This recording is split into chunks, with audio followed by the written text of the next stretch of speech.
तो hi friends, welcome आप सभी का। नमस्कार, जोहार। तो आपको मालूम है जैसा कि ये जो है हमारा डिजास्टर मैनेजमेंट का वीडियो 3 है। इससे पहले एक वीडियो में मैंने क्वेश्चन आंसर करवाया है, ठीक। दूसरे वीडियो में मैंने सिलेबस और कुछ शॉर्ट आंसर टाइप क्वेश्चन का आंसर करवाया है। और आज हम लोग करेंगे वीडियो के पार्ट 3 जिसमें लॉन्ग आंसर टाइप, लॉन्ग नहीं very long answer type question का आंसर करने वाले हैं, ठीक है। तो चलिए शुरू करते हैं। जोहार, झारखंड। चलिए, तो देखिए ये जो पेपर है आपका सब्जेक्टिव फॉर्म में आएगा, ठीक है। यानी कि इसका आंसर आपको लिख के देना होगा। 5 क्वेश्चन आएगा 1 मार्क्स का, और 5 मार्क्स वाले 2 क्वेश्चन आएंगे, ठीक। 15 नंबर हो जाएगा ग्रुप ए। फिर ग्रुप बी में आपके सभी क्वेश्चन रहेंगे वेरी लॉन्ग आंसर टाइप, जिसमें आपका प्रत्येक प्रश्न जो है 15 अंक का होगा। 4 प्रश्नों के आंसर करने होंगे, ठीक है। तो यहाँ पे 5 अंक के लिए आपको कितने वर्ड में आंसर करना है? 150 में। और 15 अंक के लिए 500 से अधिक शब्दों में लिखने का प्रयास करें, ठीक है दोस्त। चलिए आगे बढ़ते हैं। तो देखिए यहाँ पे यूनिट 1 का हमारा पहला क्वेश्चन शुरू आ जाता है, ठीक। हिंदी इंग्लिश दोनों में क्वेश्चन रहेगा। आपको आंसर हिंदी या इंग्लिश जिसमें कंफर्टेबल है उसमें करेंगे। क्वेश्चन क्या है? Define factors and significance of disaster, hazards versus disaster, ठीक है। यानी कि यहाँ पे बोला गया है डेफिनेशन देना है और कारक बताने हैं, और सिग्निफिकेंस मतलब विशेषताएं बतानी है। किसके? डिजास्टर यानी कि आपदा। आपदा के कारक, परिभाषा और विशेषताएं बताएं। फिर हजार्ड, हजार्ड मतलब क्या होता है? खतरा। हजार्ड एंड डिजास्टर यानी कि आपदा और खतरा में क्या अंतर होता है, ठीक, ये बताना है। नेचुरल डिजास्टर यानी कि प्राकृतिक आपदा जो भगवान, अल्लाह या ईश्वर के द्वारा किया जाता है। और मैन मेड डिजास्टर मतलब कि जो मनुष्य के द्वारा किया जाता है। इनमें क्या अंतर होता है, क्या महत्व है, इसके बारे में पूछा गया है, ठीक है। क्वेश्चन समझ गए मतलब आधा क्वेश्चन आपका बन गया। हिंदी में भी आंसर है, क्वेश्चन है आपदा एवं आपदा प्रबंधन की परिभाषा दीजिए। आपदा प्रबंधन के कारकों, महत्व की विस्तृत व्याख्या करें, और आपदा और खतरा में क्या अंतर होता है ये भी बताना है। चलिए शुरू करते हैं। तो देखिए आपको मैंने जैसा कि बताया था कि आपदा क्या होता है? एक अनहोनी होता है, इसी तरह मानिए, ठीक है। एक अनहोनी होता है जो अचानक घटता है और जिससे मनुष्य के जान और माल की क्षति होती है, जिसमें जान तो जाता ही है, मनुष्य हो या जीवन हो, ठीक है, पशु पक्षी भेड़ बकरी। इसके अलावा माल मतलब हमारे वस्तु, बहुत सारे घर वगैरह ध्वस्त हो जाते हैं तो आर्थिक क्षति पहुंचती है, इसी को आपदा कहते हैं, ठीक है। उदाहरण के लिए भूकंप, और क्या दीजिएगा, फैक्ट्री दुर्घटना, ठीक है। चलिए आगे देखते हैं। नेक्स्ट, आपदा समाज के लिए एक गंभीर संकट की स्थिति होती है जिसमें किसी प्राकृतिक या मानव निर्मित घटना के कारण सामान्य जीवन व्यवस्था पूरी तरह बाधित हो जाती है, ठीक है। जैसे कि बाढ़ आ गया, ठीक, तो वो क्या है? प्राकृतिक आपदा है, तो जीवन बाधित हो जाएगा, बाढ़ आएगा तो सिंपल सी बात है।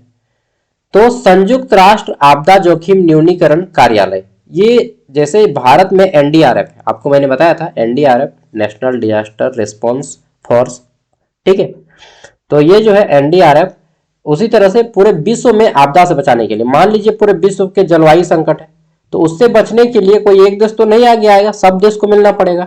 इसीलिए संयुक्त राष्ट्र यानी कि सभी राष्ट्र मिलकर संयुक्त राष्ट्र आपदा न्यूनीकरण जोखिम ये बनाया गया है, ठीक है। और पूरे विश्व लेवल का ये संस्था है और पूरे वर्ल्ड लेवल पे काम करती है, जैसे कि ग्लोबल वार्मिंग को बचाने के लिए। ग्लोबल वार्मिंग मतलब विश्व का तापमान जो बढ़ रहा है दिनों दिन, इससे बचने के लिए, ठीक है। मेरा माउस काम नहीं कर रहा है तो, और शायद बैटरी भी डाउन हो गया। कितना हो गया? वीडियो शुरू नहीं हुआ कि बैटरी डाउन 19%। चलिए 15% में मैं चार्ज में लगा दूंगा। तो आपदा वह स्थिति होती है जिसमें किसी समुदाय की सामान्य कार्य क्षमता इतनी प्रभावित हो जाती है कि स्थानीय संसाधन पर्याप्त नहीं रह जाते, ठीक है। आपदाओं के उदाहरण के रूप में भूकंप, मान लीजिए भूकंप आ गया, गुजरात में भूकंप आया था 2001 में। कब आया था? 2001 में। कहाँ पे? गुजरात में। किस दिन? 26 जनवरी के दिन में। 26 जनवरी 2001 को गुजरात में भूकंप आया था। सभी बच्चे बाहर ग्राउंड में झंडा फहरा रहे थे, बाल बाल बच गए, नहीं तो उस दिन ना कितना बच्चा डेथ करता है। फिर भी बहुत सारे बच्चे डेथ किए थे, बहुत सारे आदमी डेथ किए थे। आप लिखिएगा गुजरात भूकंप 2001 तो आपको यूट्यूब में और गूगल में दिख जाएगा।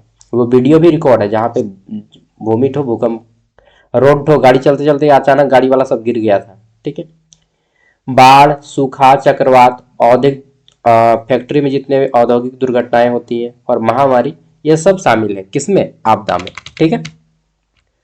आपदा प्रबंधन एक संगठित और वैज्ञानिक प्रक्रिया है, ठीक है, जिसमें हम लोग साइंटिफिक रूप में यूज करते हैं कि कैसे इसका रोकथाम किया जाए, कैसे तैयारी किया जाए, कैसे इस प्रक्रिया का समाधान निकाला जाए, राहत सामग्री कैसे बांटी जाए, जैसे कि लोगों के मान लीजिए बाढ़ आ गया, ठीक है, चाहे सूखा हो गया तो चावल कैसे पहुंचाया जाए, कपड़ा कैसे पहुंचाया जाए, पुनर्निर्माण, जैसे किसी एरिया में बाढ़ आ जाता है तो वहाँ पे दोबारा घर कैसे बनाया जाए, या फिर भूकंप हो गया तो दोबारा कैसे घर बनाया जाए, पुनर्निर्माण कैसे किया जाए, फिर से निर्माण। ठीक है। तो भारत में आपदा प्रबंधन को संस्थागत रूप से आपदा प्रबंधन अधिनियम 2005, जिसको NDMA, national disaster management authority, आप चाहे तो लिख सकते हैं full form, national disaster management authority. ठीक है।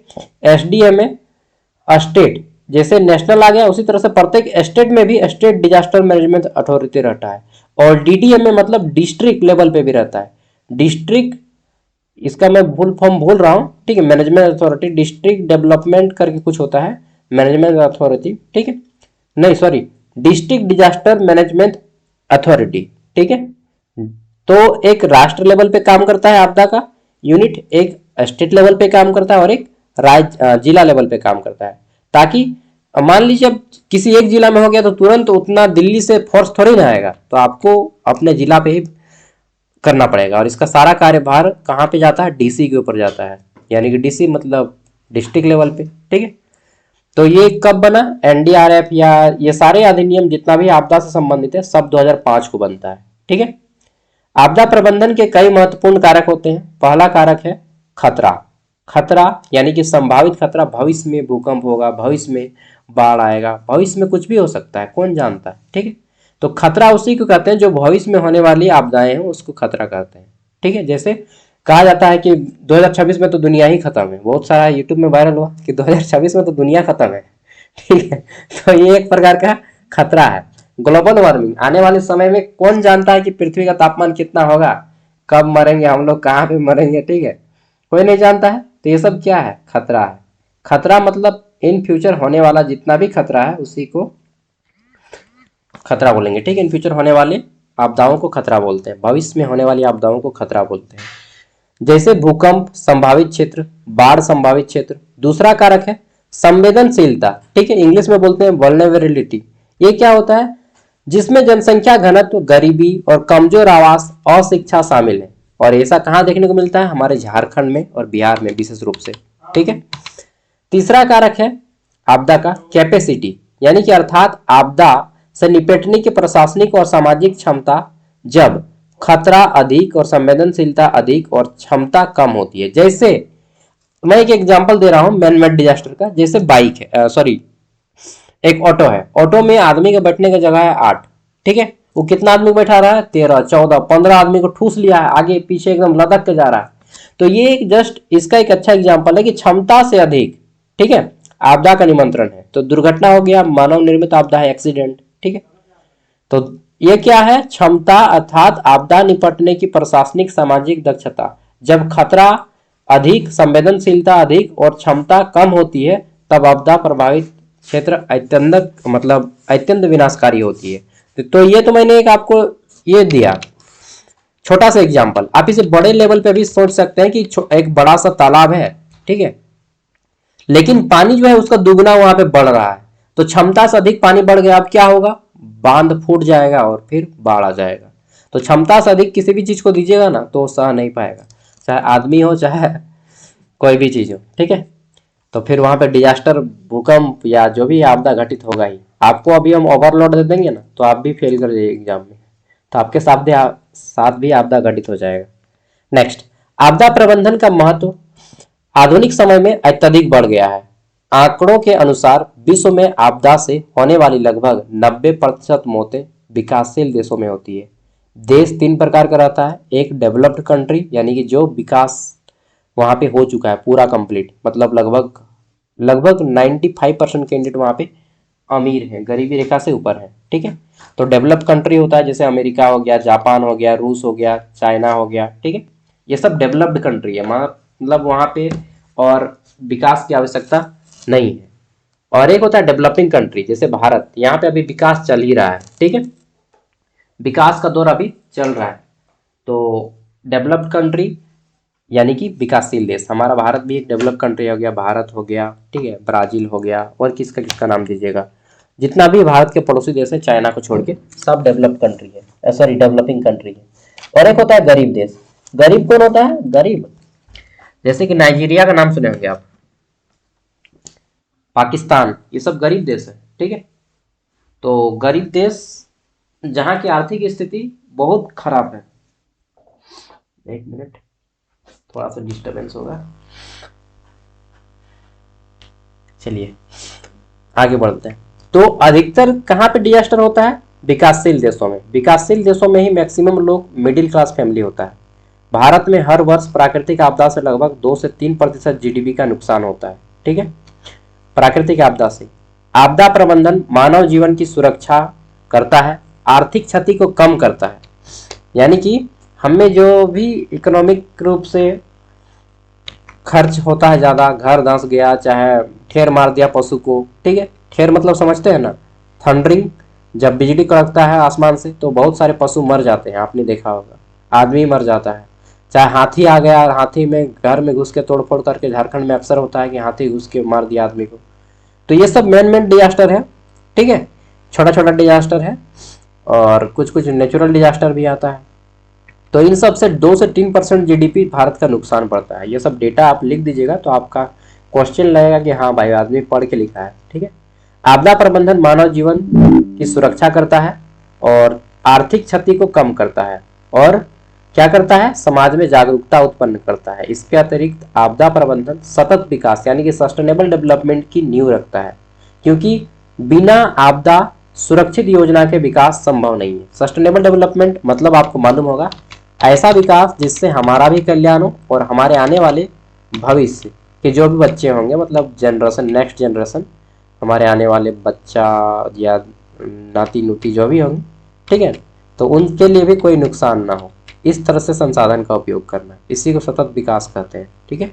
ऐसा विकास जिससे हमारा भी फायदा हो और हमारे आने वाली पीढ़ी को कोई नुकसान ना पहुंचे, ठीक है। इस प्रकार आपदा प्रबंधन केवल राहत कार्य तक सीमित नहीं है, बल्कि यह मानव की सुरक्षा, आर्थिक स्थिरता और पर्यावरण संरक्षण का एक आवश्यक अंग है, ठीक है। पर्यावरण प्रदूषण एक कैसा है? मानव निर्मित है या प्राकृतिक? तो वो एक मानव निर्मित प्रदूषण है, ठीक है, जो कि बहुत धीमी गति से हो रहा है लेकिन बहुत बड़े पैमाने पे हो रहा है। नेक्स्ट क्वेश्चन है खतरा यानी कि हजार्ड, ठीक है। खतरा यानी कि हजार्ड, आपदा यानी कि डिजास्टर में अंतर स्पष्ट करें और उदाहरण सहित खतरा और आपदा के प्रकारों की व्याख्या करें। अब बताना है कि कितने प्रकार का खतरा होता है, ठीक है। तो देखिए, आपदा प्रबंधन के अध्ययन में जब भी हम लोग आपदा प्रबंधन डिजास्टर मैनेजमेंट पढ़ते हैं, आप क्लास शायद 9 में या 10 में पढ़े होंगे डिजास्टर मैनेजमेंट, ठीक है। तो आपदा प्रबंधन के अध्ययन में हजार्ड यानी कि खतरा और डिजास्टर के बीच अंतर को समझना अत्यधिक आवश्यक है। तो मैंने क्या बताया था? खतरा, डिजास्टर क्या है? जो हमारा आपदा घटित हो जाता है उसको डिजास्टर बोलते हैं। आपदा जो घटित हो गया उसको आपदा, यानी कि जो हिस्ट्री है उसको डिजास्टर बोलेंगे, यानी कि आपदा बोलेंगे। और जो होने वाला है इन फ्यूचर में, जो आपदा घटित होने वाला है, फ्यूचर में जो खतरा है आपदा घटित होने का, उसको हजार्ड बोलेंगे, समझे। तो हजार्ड क्या है यानी कि खतरा क्या है? जो भविष्य में होने वाली खतराओं, भविष्य में होने वाली आपदाओं को खतरा बोलेंगे, और जो आपदाएं पास्ट में हो चुकी हैं उसको डिजास्टर बोलेंगे, ठीक है। चलिए, तो देखिए, अंतर को समझना अत्यधिक आवश्यक है। हजार्ड का अर्थ है कोई संभावित घटना, स्थिति जो भविष्य में मानव जीवन, संपत्ति या पर्यावरण को नुकसान पहुंचाती है। उदाहरण के लिए भूकंप संभावित क्षेत्र में स्थित होना एक हजार्ड है। इसके विपरीत डिजास्टर वह स्थिति होती है जब कोई हजार्ड यानी कि जब कोई खतरा वास्तव में घटित हो जाता है, ठीक है। कोई भी खतरा अगर घटित हो गया तो उसको आपदा बोलेंगे, ठीक है, और जब तक नहीं घटित हुआ तब तक से उसको हजार्ड बोलेंगे यानी खतरा बोलेंगे, ठीक है। कोई भी घटना जिससे मनुष्य के जीवन, जान या माल की क्षति होती है। माल मतलब जनरली वो झारखंड में लड़की लोग को माल समझा जाता है, तो वो वाला माल का मैं बात नहीं कर रहा हूँ, ठीक है, क्योंकि कॉलेज वगैरह में अक्सर बोलता है क्या माल है यार अक्षय कुमार का भी मूवी आपने देखा होगा, तो भारत के लोगों की मेंटेलिटी ऐसा ही है। चलिए, तो व्यापक स्तर पे जन धन की हानि करता है, ठीक है। कौन हानि करता है? आपदा। नेक्स्ट, आगे देख लेते हैं। हजार्ड या डिजास्टर के बीच मुख्य अंतर यह है कि हजार्ड क्या है? भविष्य में होने वाला है, जबकि डिजास्टर घटित हो चुका है, ठीक है। यानी कि हजार्ड होने से हम लोग जो खतरा होने वाला है उससे बच सकते हैं, लेकिन जो डिजास्टर हो गया वो तो हो ही गया, अब उसको सॉल्यूशन निकालना होगा, ठीक है। उदाहरण स्वरूप नदी का जल स्तर बढ़ना, ये क्या है? एक प्रकार का होने वाला खतरा है। नदी का जल स्तर बढ़ गया यानी कि बेटा बाढ़ आ सकता है, ये बाढ़ आने का खतरा है, ठीक है। लेकिन जब नदी जो है बांध तोड़कर बस्तियों में घुस जाती है, बाढ़ आ गया, तो इसको फिर हम लोग आपदा बोलेंगे। समझे? बहुत आसानी से आप लोग समझ गए होंगे आपदा और खतरा में क्या अंतर है, ठीक है। संयुक्त राष्ट्र के अनुसार आपदा तब उत्पन्न होती है जब खतरा सामाजिक संवेदनशीलता से जुड़ जाता है, यानी कि जब खतरा जो है पार हो जाता है तब जाके खतरा आपको संभलने का मौका देता है कि बेटा संभल जाओ, ठीक है। फिर भी नहीं संभलते हैं तो जाके आपदा हो जाता है, डिजास्टर हो जाता है। चलिए आगे देख लेते हैं। हजार्ड को मुख्यतः दो भागों में बांटा जाता है। ये जो खतरा होता है इसको भी दो प्रकार से बांटा गया है, जैसा कि आपदा को दो प्रकार से बांटा गया है, उसी तरह से खतरा को भी दो प्रकार से बांटा गया है। क्या क्या? प्राकृतिक आपदा और मानव निर्मित आपदा। उसी तरह से प्राकृतिक खतरा और मानव निर्मित खतरा, दो प्रकार की खतराएं होती है। आपको मालूम है, मैं अभी वीडियो बनाते बनाते ना आंख बंद करके माथा को भी दर्द कर रहा हूँ। माथा दर्द कर रहा है तो दबा भी रहा हूँ और आपको क्लास भी ले रहा हूँ। चलिए, तो स्क्रीनिंग टाइमिंग ना बहुत ख़राब है। ऑनलाइन स्टडी के माध्यम से आप लोग को तो कम, आप लोग तो 2 घंटा 3 घंटा करते हैं, मुझे तो काम करते रहना पड़ता है। ऐप में कंटेंट दीजिए, फिर आप लोग को यहाँ पढ़ाइए। चलिए, और सारा कंटेंट आपको ज्ञान सागर ऐप पे मिलता है। आपको मालूम है 60 रुपया में सारा चीज़, 4 साल तक का सारा नोट्स, ठीक है, ज्ञान सागर ऐप पे मिलेगा सिर्फ 60 रुपया में। लिंक वीडियो का डिस्क्रिप्शन में है। चलिए, तो मैं किसी को फोर्स नहीं करूंगा क्योंकि इतना सस्ता है कि हर किसी को लेना ही चाहिए, बाकी इट्स योर चॉइस। प्राकृतिक खतरों में क्या क्या आ जाता है? तो भूकंप का खतरा हो सकता है किसी क्षेत्र में, बाढ़ का खतरा हो सकता है, सूखा का खतरा हो सकता है, चक्रवात का हो सकता है, ज्वालामुखी का हो सकता है, सुनामी का हो सकता है, बिजली कड़कने का खतरा हो सकता है। आप अपने दिमाग से भी लिख सकते हैं क्योंकि बोला जाता है कि परीक्षार्थी यथासंभव अपने ही शब्दों में उत्तर दे, ठीक है। भारत का लगभग 60% भूभाग भूकंप संभावित क्षेत्र में आता है। भारत का क्षेत्रफल कितना है? 32,87,263 वर्ग किलोमीटर। इसमें से 60% एरिया जो है भूकंप संभावित क्षेत्र में आता है। उसमें भी बांटा गया है, zone A, zone B, zone C, zone C D, zone E, F, इस तरह से बांटा गया है, ठीक है। चलिए, तो जो प्राकृतिक खतरा का उदाहरण है मानव निर्मित, उसमें कौन आता है? प्रमुख रूप से औद्योगिक दुर्घटनाएं। मैंने इससे नेक्स्ट वीडियो में बताया था कि धनबाद में एक बार चासनाला दुर्घटना हुआ था, मतलब कोयला खदान में पानी घुस गया था जिसके कारण बहुत सारे आदमी मर गए थे। इसका एक मूवी भी बना है अमिताभ बच्चन का, एक रास्ता है जिंदगी जो थम गई, तो क्या इस तरह से गाना भी है, बहुत अच्छा, ठीक है। My pen is my destiny and बहुत अच्छा अच्छा डायलॉग है उसका, देखिएगा। काला पत्थर मूवी, ठीक है। परमाणु रिसाव, आपको इसका भी एक दुर्घटना मिला है। युद्ध होता है, ठीक। आतंकवाद, ये सब क्या है? मानव निर्मित खतरा है। 1984 में भोपाल गैस त्रासदी हुआ था, मैंने बताया था नेक्स्ट वीडियो में बहुत विस्तार से। इस पे एक मूवी भी बनी है, द रेलवे मैन, देख लीजिएगा, रो लीजिएगा मूवी, ठीक है, इतना मस्त मूवी है। तो इसमें एक गैस निकलता है जिसको मिथाइल आइसोसाइनेट बोलते हैं, ठीक है। मिथाइल आइसोसाइनेट जो गैस निकलता है ना, वो क्या करता है? घुटने लगिएगा, खांसने लगेगा और आंख से आपका खून निकलने लगेगा, मुंह खांसते खांसते मर जाइएगा, ठीक है, 10 मिनट के अंदर। 10 मिनट से मैक्सिमम आधा घंटा तक बच सकते हैं। तो भोपाल में गैस रात को लीक हो गई भाई, टैंक ब्लास्ट कर जाता है, फिर लगभग 10 से 14 हज़ार लोग मर जाते हैं, ठीक है। तो रेलवे मैन मूवी देखिएगा, रेल ठो बंद कर देता है ना, इतना आदमी। चलिए देख लीजिएगा the railway man movie, YouTube में भी मिल जाएगा आई थिंक, ठीक है। आपदाएं भी प्राकृतिक और मानव निर्मित दो प्रकार की होती हैं। प्राकृतिक आपदाएं और मानव निर्मित आपदाएं सबको मालूम हो गया ना। चलिए इसको स्किप करते हैं, आगे बढ़ते हैं, ठीक है। अगला क्वेश्चन है हमारा तीसरा नंबर, प्राकृतिक और मानव निर्मित आपदा की व्याख्या कीजिए तथा उनकी प्रकृति, तीव्रता और प्रकाश डालना इन सब पे। तो देखिए, प्राकृतिक आपदा जो ईश्वर के द्वारा दिया जाता है, अल्लाह के द्वारा दिया जाता है या गॉड के द्वारा दिया जाता है, ठीक है, या वाहे गुरु जो भी बोली उनके द्वारा दिया जाता है, जो मनुष्य पे जिसका कंट्रोल नहीं होता है। लेकिन मानव निर्मित आपदा जो मनुष्य जिसका खुद जिम्मेदार होता है, ठीक है, सबको उदाहरण लिख सकते हैं, इसमें कोई बड़ी बात नहीं है। मैं फैक्ट डायरेक्ट बताता हूँ। 2004 की हिंद महासागर सुनामी आई थी, ठीक है। आपने नाम सुना है इंदिरा पॉइंट, जो कि भारत का दक्षिण में अंतिम छोर है, ठीक है, अंडमान निकोबार से भी थोड़ा सा आगे इंदिरा पॉइंट है। वह 2004 की सुनामी में डूब गया था।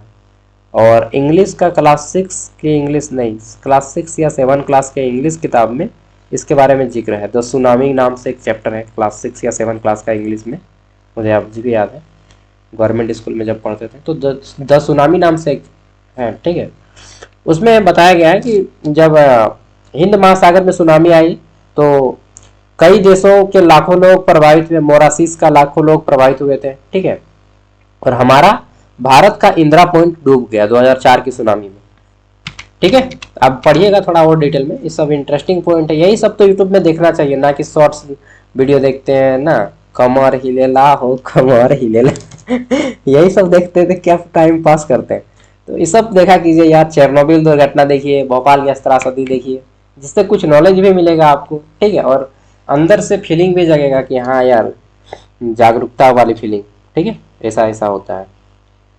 चलिए, मानव निर्मित आपदाएं मानव गतिविधि का परिणाम होती है, यानी कि मानव जैसा करता है उसी तरह से भुगतता है। हालांकि भुगतना दूसरों को भी पड़ता है। औद्योगिक दुर्घटनाएं, रासायनिक रिसाव, परमाणु दुर्घटनाएं, युद्ध, आतंकवाद, 1984 भोपाल गैस त्रासदी जिसमें हजारों लोगों की मृत्यु हुई थी, मानव निर्मित आपदा का सबसे बड़ा उदाहरण है, ठीक है। और फैक्ट्री का नाम क्या था? यूनियन कार्बाइड, जो कि एक अमेरिकी फैक्ट्री थी। आपदाओं की तीव्रता, ठीक है, यानी कि जो मैग्नीट्यूड होता है इस बात पर निर्भर करती है कि उनकी कितना बड़ा क्षेत्र वो कवर कर रहा है, जैसे कितनी जनसंख्या पर पड़ता है। जैसे रिक्टर स्केल, जो रिक्टर स्केल किसके लिए होता है? भूकंप की तीव्रता मापने के लिए रिक्टर स्केल का प्रयोग किया जाता है। किसकी तीव्रता? भूकंप की तीव्रता, ठीक है। अर्थक्विक, भूकंप, मैंने बताया था भूकंप क्या है, टेक्टोनिक प्लेट वगैरह वगैरह सब पार्ट 2 में बताया है, ठीक है। मेजर प्लेट माइनर प्लेट होती हैं। तो भूकंप अत्यधिक विनाशकारी माने जाते हैं। भारत में हर वर्ष आपदाओं से करोड़ों लोग प्रभावित होते हैं और अरबों रुपये की आर्थिक क्षति होती है, ठीक है। रिक्टर पैमाने पे 7 से अधिक तीव्रता वाले भूकंप अत्यंत विनाशकारी होता है, ठीक है। पी वेव्स, एस वेव्स और एल वेव्स पढ़ लीजिएगा भूकंप के वेव्स के बारे में थोड़ा सा डिटेल में, ठीक है। इस प्रकार प्राकृतिक और मानव निर्मित आपदाएं मानव समाज के लिए गंभीर चुनौती होती है, जिसमें निपटने के लिए वैज्ञानिक दृष्टिकोण का उपयोग किया जाता है। बाकी आप डिटेल में खुद से लिख सकते हैं दोस्त, ठीक है। खुद से आप भूकंप के बारे में एक पेज लिख दीजिए, चाहे सूखा के बारे में, बाढ़ के बारे में, भूस्खलन के बारे में, ठीक है। सब के बारे में आप पूरा विस्तार से किताब छाप सकते हैं, उतना नॉलेज रखिए खुद पे, ठीक है, भरोसा रखिए, सब हो जाएगा। आगे देखते हैं नेक्स्ट। अगला आ जाता है हमारा यहाँ पे क्या कि आपदा एवं खतरों के आर्थिक, सामाजिक तथा पारिस्थितिक प्रभाव पर विस्तृत वर्णन कीजिए। बाढ़ आया, छगरी बहा के ले गया, बकरी, ठीक है, गरु यानी कि बैल वगैरह बहा के ले गया, तो क्या हुआ? आर्थिक क्षति हो गया, ठीक है। घर टूट गया, अब कहाँ रहेंगे बेटा, ठीक है। तो ये सब प्रॉब्लम हो जाता है। और झारखंड में बाढ़ कहाँ पे आता है? तो साहेबगंज में आता है, क्योंकि वहाँ से गंगा नदी गुजरती है। तो साहेबगंज का एरिया अक्सर बाढ़ प्रभावित क्षेत्र से थोड़ा सा होता है। आप में से बहुत से लोग साहेबगंज से होंगे, ठीक है। आपको बचपन से कभी बाढ़ देखे होंगे तो जिक्र कीजिएगा कमेंट में, ठीक है। बाकी बिहार में तो आते रहता है, कोसी नदी हो गया, गंगा नदी हो गया, ठीक है। चलिए, और क्या बोलते हैं, वेस्ट बंगाल में भी आते रहता है, हुगली नदी के सामने।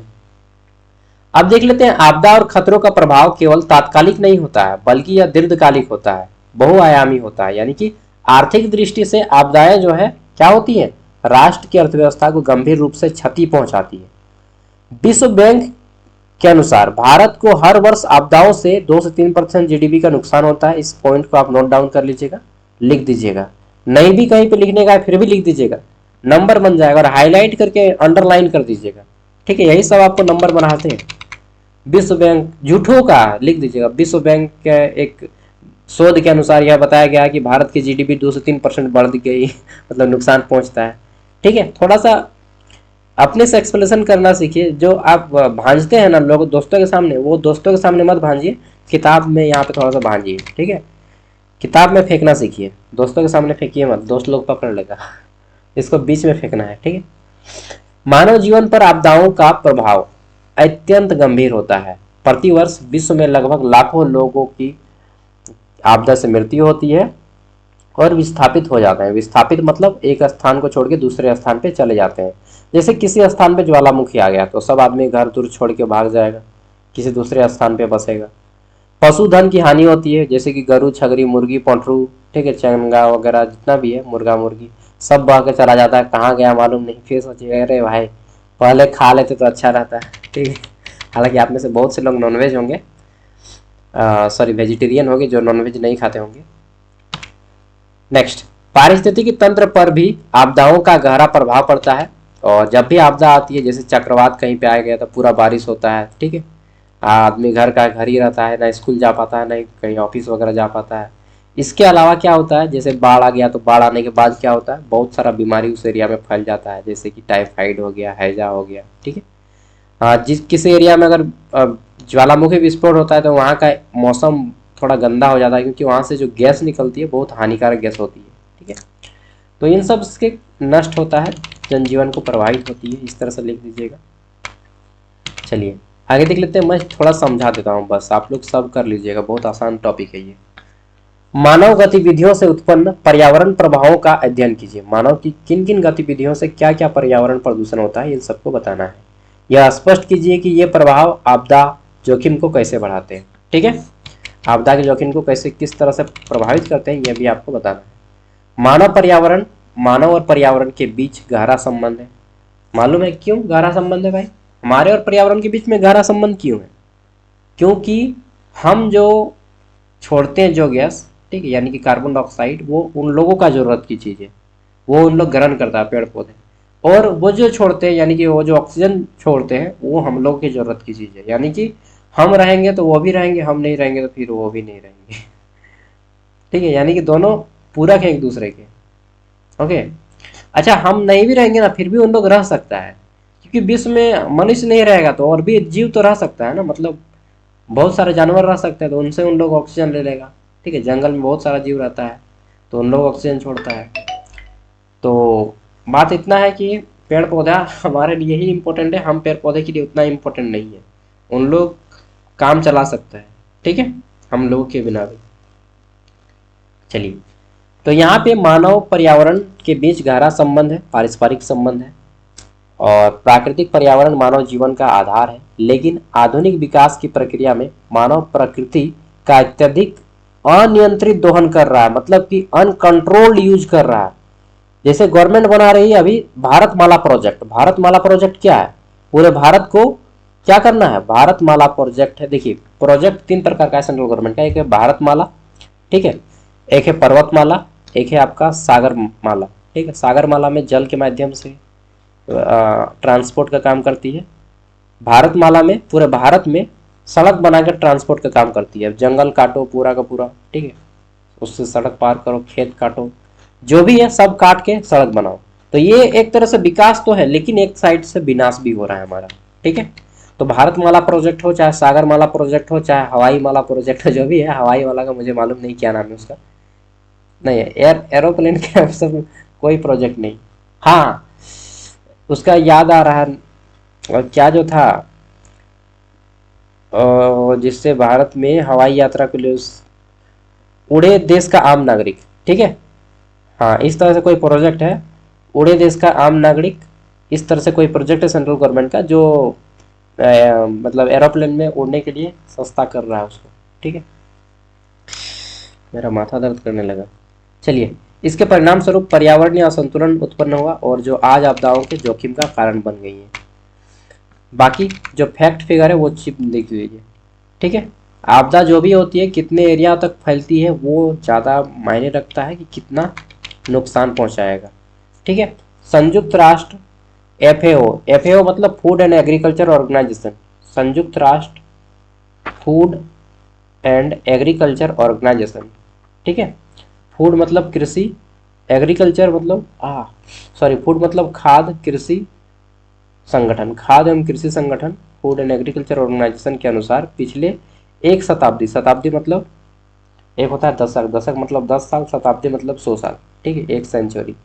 पिछले एक शताब्दी 100 साल में लगभग 50% प्राकृतिक वन क्षेत्र नष्ट हो चुके हैं। मतलब विश्व में अभी जितना वन है उसका 50% ही वन है, 50% वन खत्म हो चुका है। अभी जितना है ना वो 50% ही बचा है, इतना वन और एक किसका और एक गुना वन था, लेकिन ये सब नष्ट हो चुका है। ठीक है, वनों की कटाई से भूमि की पकड़ कमजोर हो रही है, जिससे बाढ़, भूस्खलन, मिट्टी मृदा अपरदन, ठीक है, की घटनाएं बढ़ जाती हैं। ओके, और हिमालय भूस्खलन मालूम है आपको, उत्तराखंड वगैरह में नाम सुने होंगे कि केदारनाथ आपदा, वैष्णव मंदिर जा रहे थे हजारों यात्री, बीच में क्या हुआ कि पहाड़ धंस गया और पुल उस पहाड़ का जो पत्थर है मलबा वो पहाड़ के ऊपर गिर गया, सॉरी बस के ऊपर गिर गया, बस नीचे खाई पे गिर गई, ऐसा सुने होंगे।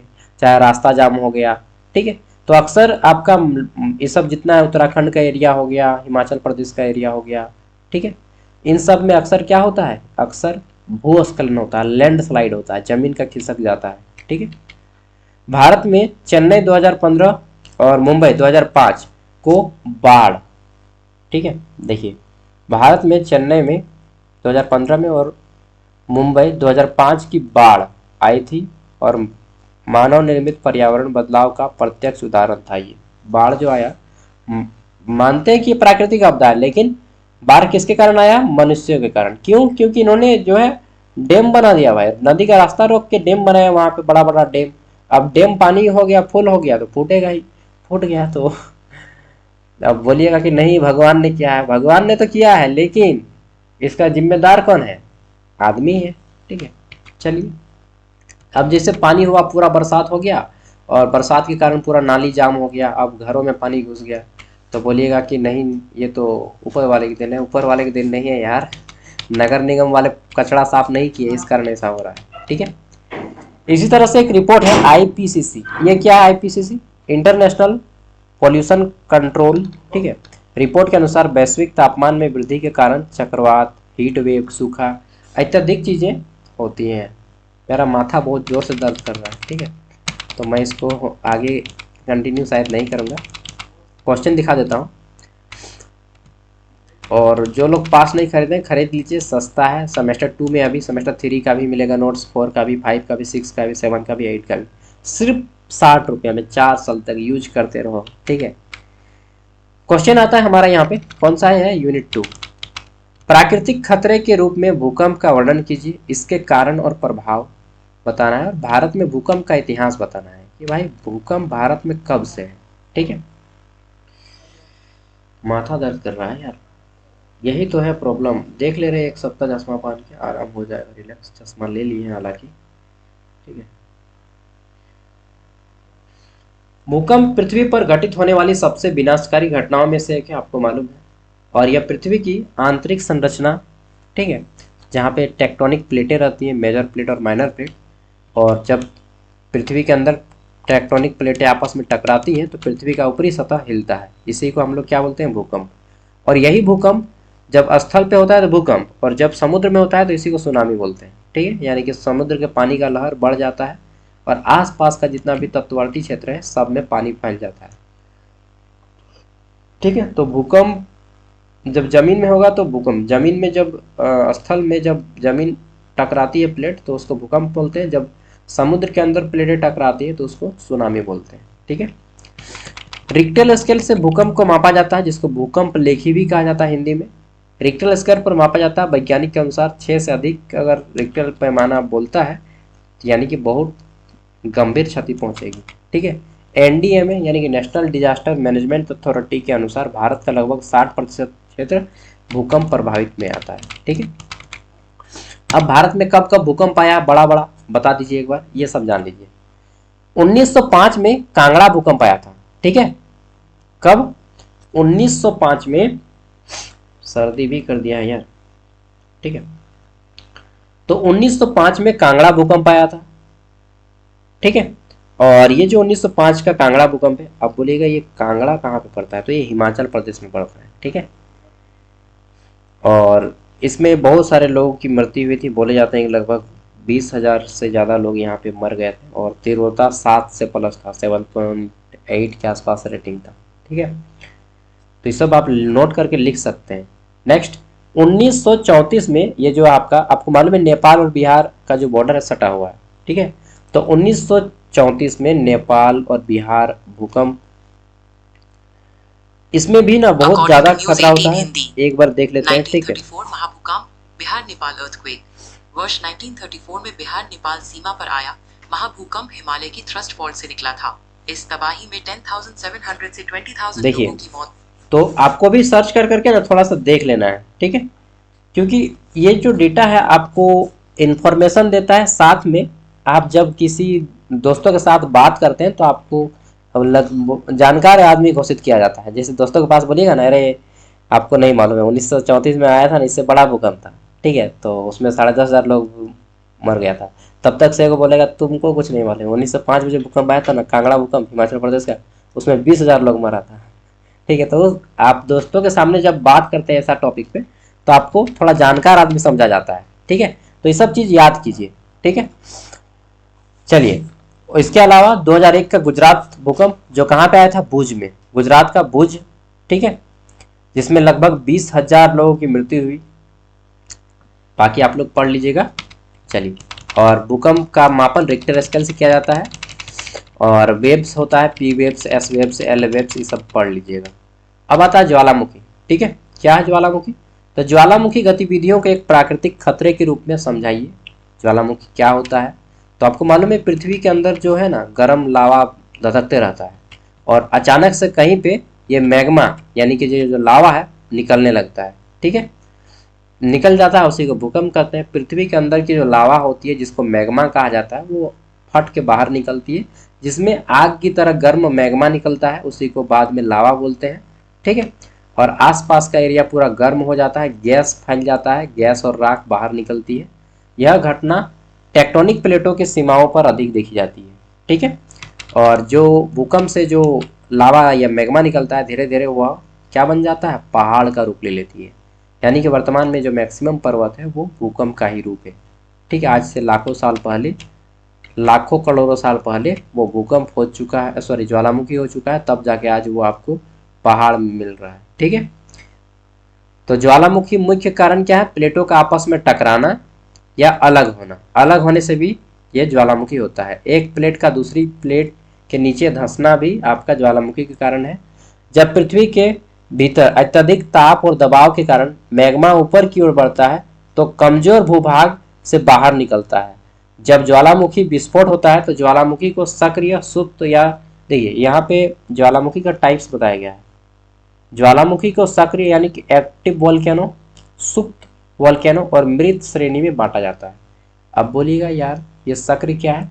यानी कि जहाँ पे अभी भी ज्वालामुखी लावा निकलता ही है, अभी भी। हाँ, अगर आप अंडमान निकोबार जाएंगे तो अंडमान निकोबार में एक द्वीप है, बैरन द्वीप। क्या नाम है?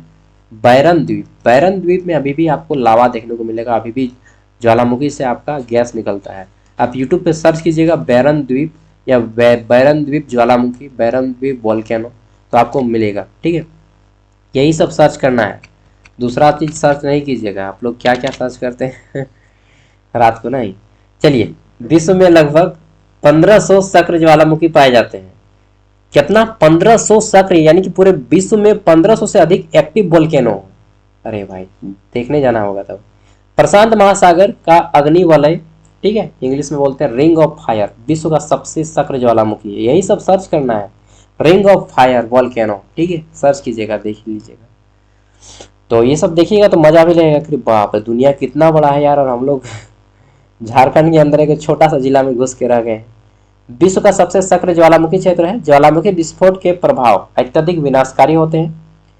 इसके अलावा ये जो लावा होता है, जो लावा निकलता है मैग्मा, ठीक है, विषैले गैसें होती है, राख निकलती है, जो मानव जीवन, कृषि को, पर्यावरण गंभीर रूप से प्रभावित करती है। 1983 का क्राकाटोवा विस्फोट, 1980 का माउंट सेंट हेलेंस विस्फोट प्रसिद्ध उदाहरण है ज्वालामुखी के।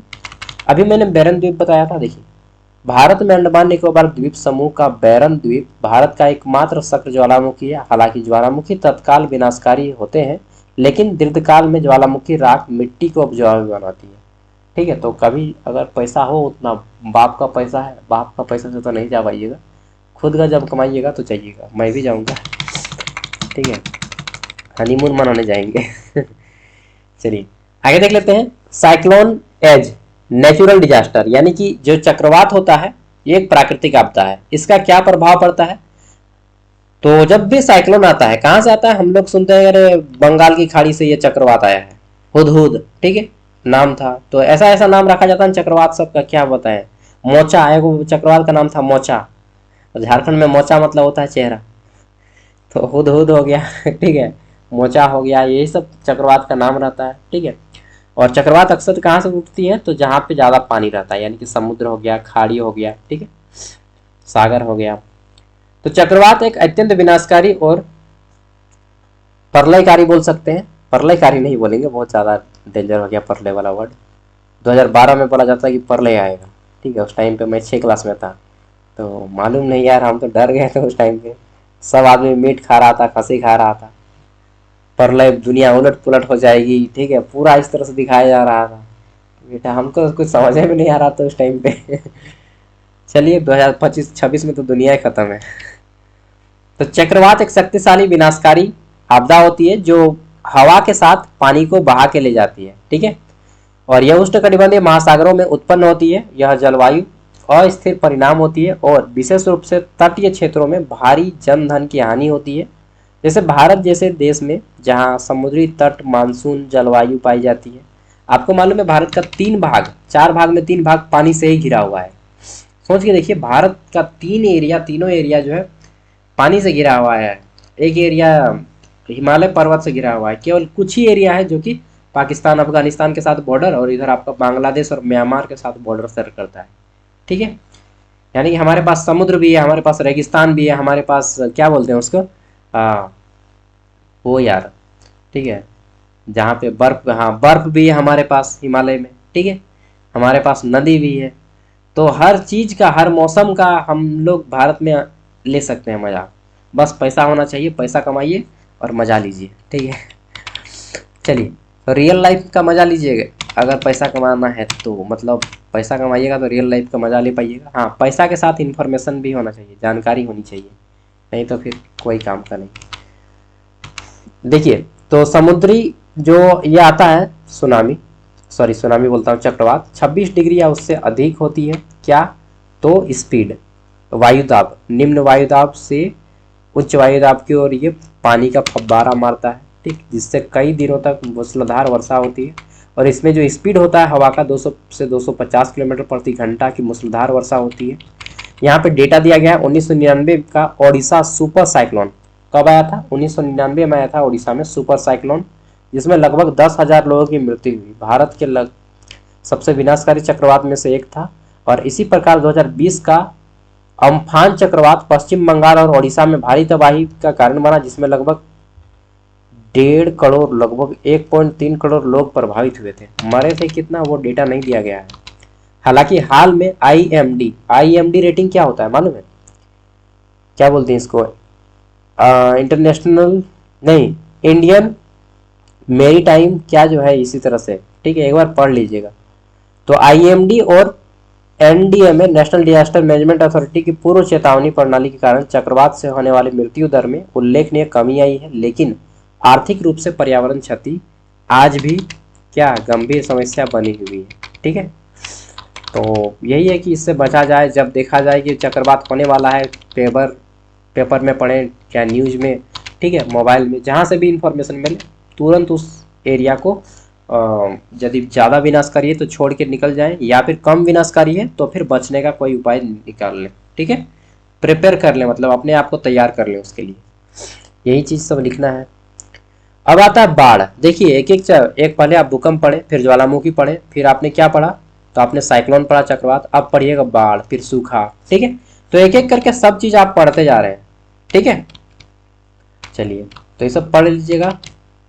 आगे देख लेते हैं, कोई डेटा है। हाँ, भारत में हर वर्ष लगभग 8 करोड़ लोग बाढ़ से प्रभावित होते हैं। कितना? 8 करोड़। भारत का जनसंख्या ही इतना है बेटा कि क्या करें। बिहार में यहाँ पे देखिए एक चीज़ बोला गया है कि बिहार का जो शोक है किसको कहा जाता है? कोसी नदी को। अभी मैंने कुछ टाइम पहले ही बोला था कि कोसी नदी के कारण बिहार में बहुत ज़्यादा बाढ़ आता है। कोसी नदी हो गया और गंगा नदी, तो कोसी नदी को बिहार का शोक कहा जाता है। शोक, हमने शोक मनाओ, तो शोक मनाओ मतलब बाढ़ आ गया तो शोक मनाओ। नीति आयोग की एक रिपोर्ट के अनुसार भारत में लगभग 68% क्षेत्र सूखा प्रवण माना जाता है और झारखंड में सबसे ज़्यादा जो सूखा प्रभावित है वो पलामू है और चाईबासा है। ठीक है, सबसे ज़्यादा सूखा प्रभावित। चलिए आगे देख लेते हैं नेक्स्ट क्वेश्चन। भूस्खलन और हिमस्खलन यानी कि भूमि का खिसकना और हिमस्खलन मतलब क्या बोलते हैं उसको, बर्फ का खिसकना। ठीक है, प्राकृतिक खतरे के रूप में समझिए और इसके कारण क्या है ये सबको बताना है। तो ये अक्सर कहाँ पे होता है, हिमालय के क्षेत्र में, क्योंकि भारत में हिमालय ही एक एरिया है जहाँ पे उस तरह से सीढ़ी नुमा, ठीक है, एरिया बना हुआ है जहाँ पहाड़ के ऊपर एरिया बसा हुआ है। लोग 2013 में केदारनाथ आपदा हुआ था, भूस्खलन, जिसमें काफ़ी लोगों की क्षति हुई थी। आगे देख लेते हैं नेक्स्ट। तो यूनिट 3 आ जाता है यहाँ पे। अब आता है मानव निर्मित आपदा। जितना भी आप पढ़िएगा मानव निर्मित आपदा, जैसे परमाणु रिएक्टर हो गया, ठीक है, मेल्ट डाउन को मानव निर्मित आपदा के रूप में समझाइए। तो परमाणु रिएक्टर के बारे में पढ़ लीजिएगा, मेल्ट डाउन ये वाला इंपॉर्टेंट है। ठीक है, और रेडियोधर्मी पदार्थ मतलब कि जिससे क्या होता है, जिससे आपको क्षति पहुंचता है। ठीक है, और रेडियो एक्टिव वेव हम लोग नहीं बोलते, ये रेडिएशन फैला रहा है। ठीक है, जैसे कि यूरेनियम का नाम सुने होंगे, यूरेनियम एक खनिज है, यूरेनियम से ही आपका परमाणु बम बनता है। और झारखंड में जादूगोड़ा, नरवा पहाड़, तुरामडी ये सब एरिया है, पूर्वी सिंहभूम पश्चिमी सिंहभूम का और सरायकेला खरसावां का, उन सब एरिया में, ठीक है, जमशेदपुर, चाईबासा आपने नाम सुना होगा, इन सब एरिया का यहाँ से ना यूरेनियम फैक्ट्री है। यूरेनियम फैक्ट्री के कारण यहाँ पे रेडियो एक्टिव निकल रहा है, जिसके कारण यहाँ के लोगों में कैंसर फैल रहा है। और कई लड़कियाँ ऐसी हैं, मतलब गर्भवती महिलाओं का पेट में ही बच्चा मर जाता है, तो बच्चा जन्म लेता है तो अपंग जन्म लेता है। ये सब गवर्नमेंट, झारखंड गवर्नमेंट इसको नहीं नज़रअंदाज कर रही है, जबकि गवर्नमेंट को ये सब देखना चाहिए। जादूगोरा, नरवा पहाड़, तुरामडी सब जाइएगा ना तो रो लीजिएगा। ठीक है, तो मतलब क्या बताएं, वहाँ की स्थिति बहुत ख़राब है। लोग ज़मीन वगैरह एकदम सब धूल मिट्टी से भरा है जी। फिर भी factory, uranium corporation of India limited UICL एक फैक्ट्री है वहाँ पे सेंट्रल गवर्नमेंट की, वो यूरेनियम निकालने का काम कर रही है और नहीं रोक रही है। कितना आदमी वीडियो बनाया, कितना जांच बैठा, लेकिन कोई रोकने का ही नहीं है। और गवर्नमेंट भी इस पर फोकस नहीं कर रही है। आम आदमी कितना लड़ेगा, कितना बोलेगा। ठीक है, और इस पे एक मूवी भी बनी है, जादूगड़ा। जादूगड़ा नाम की मूवी आपको यूट्यूब में मिल जाएगी, सर्च कीजिएगा। मूवी का नाम क्या है, जादूगड़ा। देखिए मैं मूवी का नाम बताते जा रहा हूँ बीच बीच में, तो मूवी सबको देख लीजिएगा, यही सब मूवी देखने का है। अरे भाई कितना कॉल आता है। ठीक है, तो जादूगड़ा मूवी देख लीजिएगा, बहुत अच्छा है। वहाँ पे बताया गया जमशेदपुर का दुख, स्थिति, तड़प के बारे में। वहाँ के लोगों, वहाँ की महिलाओं को कोई शादी नहीं करने खोज रहा है। ठीक है, क्योंकि वो शादी होके जाएगी ना तो दूसरे के घर में फिर वो बच्चा हुआ आएगा, या फिर यहाँ वहाँ पे कोई लड़की नहीं देने खोज रहा है। तो इसको अगर आप ब्रॉडली देखिएगा कि वहाँ की अगर फैमिली होते तो कैसा सिचुएशन देखना पड़ता, तब आपको एक्चुअल रियल लाइफ उनका दुख दर्द समझ में आएगा। ठीक है, चलिए ये सब देखिएगा। जादूगोड़ा फैक्ट्री का नुकसान, UICL झारखंड जादूगोड़ा फैक्ट्री, आपको यूट्यूब में भी बहुत सारा वीडियो मिल जाएगा। ठीक है, BBC भी आया था। चलिए कोई कुछ नहीं करेगा, अपना काम बनता, भाड़ में जाए जनता। 1986 की चेरनोबिल दुर्घटना। चेरनोबिल दुर्घटना, ये चेरनोबिल कहाँ पे है, तो आपने यूक्रेन का नाम सुना होगा, यूक्रेन देश। वहीं पे एक पूरा का पूरा फैक्ट्री जो है ना पिघल गया था। उसमें बहुत जितना भी आदमी थे सब पिघल के मर गए थे। कितना फोन कर रहा है यार। 2011 की फुकुशिमा जापान दुर्घटना, ये सब आपको पढ़ना है। ठीक है, WHO के अनुसार चेरनोबिल दुर्घटना के बाद हजारों लोगों ने थायराइड कैंसर के मामले सामने आए। थायराइड कैंसर, बाप रे बाप। आगे देख लेते हैं नेक्स्ट। औद्योगिक दुर्घटना को मानव निर्मित आपदा के रूप में समझाइए। औद्योगिक की जो दुर्घटना है कैसे मानव निर्मित होता है, मनुष्य के द्वारा कैसे घटित होता है, ये सब आपको बताना है। ठीक है, 1984 के भोपाल गैस त्रासदी के बारे में बताना है। भोपाल जो कि मध्य प्रदेश की राजधानी है, हालांकि मध्य प्रदेश का सबसे बड़ा शहर है इंदौर, आपने नाम सुना होगा। इंदौर है, ग्वालियर है, ये सब मध्य प्रदेश का फेमस शहर है, लेकिन मध्य प्रदेश की राजधानी कहाँ है, भोपाल। तेल रिसाव को पर्यावरण आपदा के रूप में समझाइए कि तेल रिसाव जब होता है समुद्र में, ठीक है, तो किस तरह से क्षति पहुंचाती है। मान गए, एकदम हद कर दिया आदमी यार।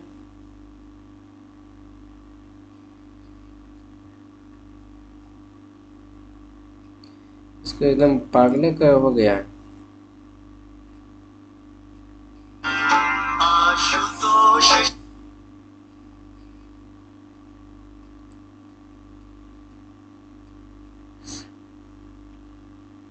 एकदम पागल हो गया है। चलिए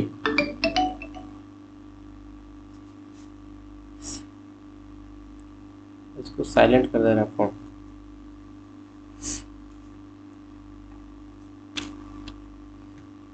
आगे देख लेते हैं नेक्स्ट क्वेश्चन। तो यहाँ पे आ जाता है हमारा, थक गए मैं भी वीडियो बनाते यार, इतना लंबा लंबा वीडियो, समझ रहे हैं ना।